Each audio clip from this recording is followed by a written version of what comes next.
The debate that we have been having over globalization, it seems to me, has been completely the wrong debate. The debate we've been having is whether or not globalization creates more winners than losers. And I think the answer to that, up until now, is obvious. It's not a close call. It has created vastly more winners than losers. Now, trade, globalization, competition obviously create losers.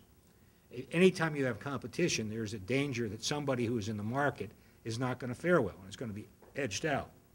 This is true not only of trade, but it's true of new competition in products in general, new technologies. I'll take an example close to my heart, journalism. Here, print journalism, which when I entered the business seemed to be as stable a business as you could possibly imagine. And when I started covering trade issues, I did not imagine that reporters and columnists, print reporters and columnists, in any case, in the early 21st century would become the steel workers.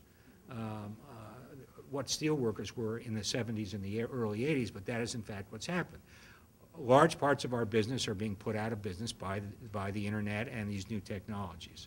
But that also happens with globalization. You get Toyota comes in, grabs market share from Ford and GM, and they have to shrink. And there's no secret to this. But if you ask whether or not the winners have outnumbered the losers, it's not a close call. It's not a close call for rich countries or for poor countries. In the United States, various studies have been done to try to estimate the benefits that have come from globalization, cheaper imports, and the beneficial effect of more competition. The beneficial effect of Toyota forcing General Motors and Ford to make better cars. And they come up with large estimates of the net gains. One study that I'm familiar with estimates that this globalization since the end of World War II has increased American incomes on an average of about 10%. So if the average American household has an income of $50,000, roughly $5,000 of that is the benefit of globalization. But if you look at poor countries, the effect is even more dramatic. And I handed out this table here, which comes from a report that the World Bank released the other day. And if you look, this shows the proportion of people in the world living on $1 a day or $2 a day. And look at the second line for China, under 125, it's 125 a day. In 1990, the number of Chinese living on 125 a day was 683 million. By 2005, it's 208 million. I mean, nobody here will want to live on 125 a day, but for the Chinese, this has been an enormous reduction in poverty. And the reduction has not come by trying to be self-sufficient. It has come by being integrated in the world economy, taking advantage of the technologies, the management skills that are already available, that have been invented elsewhere, and can be simply imported into China. And these are knowledge-based things. They're not just machines. The Chinese don't have to reinvent everything, and they've experienced 9–10% annual economic growth since the late 1970s when they implemented these new policies of more market-oriented, more integration with the world economy. So I don't think there's any doubt that globalization, just as considered winners versus losers, has created a lot more winners than it has losers. But the critical question about globalization, in my view, is not this sort of cost-benefit, is whether or not the cost benefits up until now, how it stacks out. The critical question, in my view, is this system stable? And by stable, I mean, is it so prone to boom-bust cycles or financial crises that could bring down large parts of the world economy, that the theoretical benefits that have up until now been realized, that a lot of these will be offset, and at least in theory, they might be canceled altogether by a world that is thrown into a great prolonged period of instability. And it is conceivable that this current financial crisis is a preamble to that sort of world. We don't know. We're in the middle of it. But it's not preposterous to think that this is the beginning of something very different than we've experienced since World War II.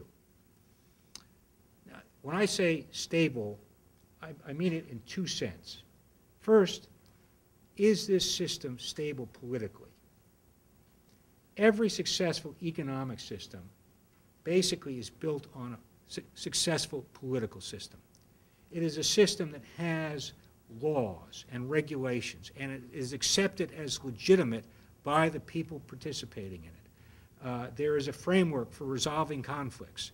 Usually, if it's a free market system or a relatively free enterprise system, there are rules of contract and there are courts to protect people's rights. But the essential point here is that a stable political system and a functioning legitimate political system is really a precondition for a successful economic system. Well, the current global economy does not have that foundation. Now, globalization 1, which is what I referred to before 1980 or 1985, did have this foundation. Because remember what I said about that system. It was basically the United States trading with its closest political allies. All these countries were linked together politically. They shared the same values. They were, with a few exceptions, democracies. They were linked with each other in military alliances. They had shared foreign policy goals, which is essentially to resist communism and to maintain their freedom.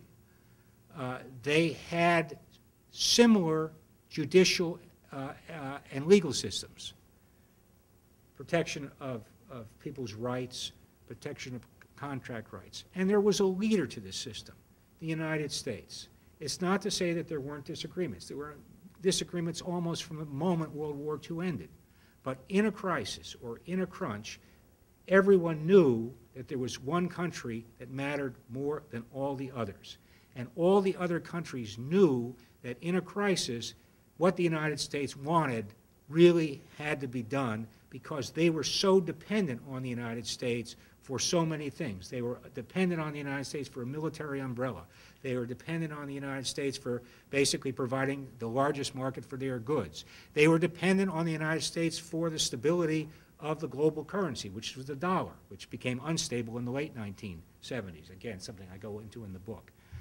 So this was a political system. Nobody designed it, but it was a viable political system. This doesn't exist anymore. If you look at the political system that underlies globalization, first place, all the countries don't share political views anymore. The Chinese and the Russians do not share, just to take two obvious examples, do not share our democratic values or institutions. These countries are not tied together by military alliances anymore. Americans have a hard time knowing how they should refer to the Chinese. Are they partners? Are they rivals? Are they adversaries? We don't really know what kind of language to do. We're trying to making this up as we go along. And there are other countries that are actually hostile to our interests and who are integral parts of the system. Iran, Venezuela are hostile to the United States. My only point here is that you now no longer have this fundamental precondition for a successful economy, a political system that can regulate conflict and can deal with crises and essentially can agree on common rules that will govern international commerce and common ways of settling disagreements under those rules.